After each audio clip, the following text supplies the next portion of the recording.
حالت جنابت میں اگر غسل سے پہلے کوئی آ جائے اور انسان صاف کپڑے پہن لے تو غسل کے بعد دوبارہ وہی کپڑے پہن سکتے ہیں یا وہ کپڑے ناپاک ہو جاتے ہیں اور کوئی اور کپڑے پہننا ہوتے ہیں؟ نہیں، جب تک کسی کپڑے کو کوئی نجاست لگی ہوئی نظر نہ آئے یا محسوس نہ ہو اس وقت تک وہ کپڑے پاک ہوتے ہیں اور ان کو دوبارہ نہا کر پہن سکتے ہیں۔ ہم نے آج تک ایسے مسائل کا ذکر اپنے گھروں اسکولوں میں کبھی نہیں سنا، اس لیے آج یہ پڑھتے ہوئے بہت مشکل پیش آ رہی ہے۔ اب آپ پڑھاتی ہیں تو بہت سی ٹرمز ایسی ہیں جو کبھی سنی ہی نہیں یا سمجھ ہی نہیں آ رہی۔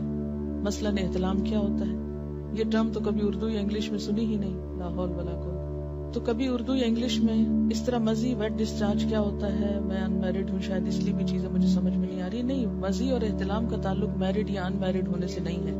احتلام ہوتا ہے نیند کی حالت میں کوئی ایسا خواب انسان دیکھے کہ جس کے بعد وہ کافی مقدار میں ویٹ ڈسچارج اپنے جسم پر پائے اور ایسا گمان ہو جیسے خدا نخواستہ سوتے ہوئے پیشاب نکل گیا ہے جسم سے، ٹھیک ہے، خواب یاد ہو یا نہ ہو۔ جیسے لیکوریا کا ڈسچارج تو خواتین کو عام طور پر معلوم ہی ہے کہ کس طرح ہوتا ہے، جیسے لیکوریا کا ڈسچارج ہوتا ہے ایسے ہی اس سے ذرا زیادہ مقدار میں ڈسچارج جو ہے وہ محسوس ہو سوتے وقت، وہ احتلام ہوتا ہے۔ یعنی احتلام کا تعلق سونے سے ہوتا ہے، نیند سے۔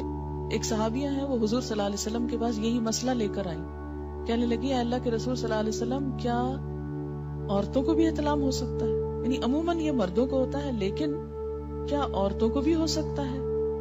تو اس پر آپ نے فرمایا کہ ہاں ہو سکتا ہے، کیونکہ بچہ عورت کے مشابہ بھی تو ہوتا ہے، عورت سے بھی تو بچے کی شباہت ہوتی ہے، ٹھیک ہے۔ تو سیکشل انٹرکورس کے بغیر اگر نیند کی حالت میں کوئی خواب دیکھنے یا نہ دیکھنے پر ایسا پانی انسان دیکھے کہ جو زیادہ مقدار میں عام نارمل روٹین میں جیسے لیکوریا وغیرہ تھوڑا بہت سپاٹنگ ہو گئی، وہ نہیں، زیادہ مقدار میں، اس کو احتلام کہتے ہیں، اس سے انسان ناپاک ہو جاتا ہے۔ اور بعض اوقات ہو سکتا ہے کہ کسی خاتون کو کبھی بھی ایسی کیفیت نہ ہوئی ہو، بسا اوقات جسمانی کیفیت، آب و ہوا، کئی چیزیں انسان کے مزاج میں اثر ڈالتی ہیں، تو بعض لوگوں کو ایسی تکلیف ہو سکتی ہے۔ اگر کسی کے ساتھ ایسا نہیں ہوا تو وہ پریشان نہ ہو کہ میں تو شاید اب نارمل انسان ہوں، نہیں، اٹ ڈیپینڈس۔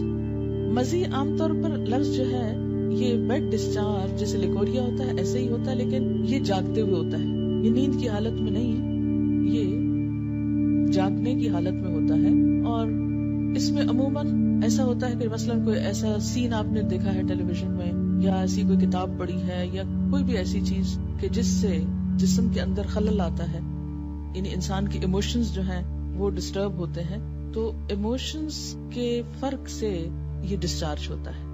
یعنی لیکوریا جو ہوتا ہے بغیر ایموشنز کے ہوتا ہے، لیکن یہ ایموشنل کیفیت کے ساتھ ہوتا ہے۔ ایموشنل کیفیت کے ساتھ جو ویٹ ڈسچارج ہوتا ہے اس سے استنجا بھی لازم ہے اور وضو بھی لازم ہے، لیکن نہانا لازم نہیں۔ فوبیا ہو سکتا ہے، کوئی سائیکولوجیکل پرابلم ہو سکتا ہے، یا کچھ بھی اس کو نام دے سکتے ہیں، لیکن مزے میں لفظ آپ یوں سمجھے جیسے مزہ لفظ ہے نا، یہ اسی سے نکلا ہے یہ لفظ، ٹھیک ہے۔ ایک بچی کی ریسنٹلی شادی ہوئی، اس نے ایک میل مجھ کو کی، وہ اس قدر بیچاری پریشان، چھوٹی سی عمر کی بچی تھی، شادی ہوگی، اس کو شاید پہلے سے کسی نے کچھ نہیں بتایا، نہ ماں بتاتی نہ کوئی اور، جو ضروری چیز ہے وہ کوئی نہیں بتاتا، اور فضول میں بہت کچھ پڑھ لیتے۔ تو اب وہ کچھ بہت ہی جینون جو اس کے شوہر کے رویے تھے ان پر وہ اس قدر خوفزدہ تھی اور پریشان کہ شاید میرے ساتھ کوئی بہت ہی گناہ کا کام ہو رہا ہے اس طرح۔ تو ایسا کیوں ہے؟ اس لیے کہ یا تو اس کو اتنا چھپایا گیا اور بتایا ہی نہیں گیا، یا یہ ہے کہ بلو پرنٹس بچے چھپ چھپ کے دیکھیں تو ماں باپ کو خبر نہ ہو۔ ان رویوں میں بہت نارمل اور بہت فطری انداز میں، نیچرل انداز میں آپ کو بہیو کرنے کی ضرورت ہے۔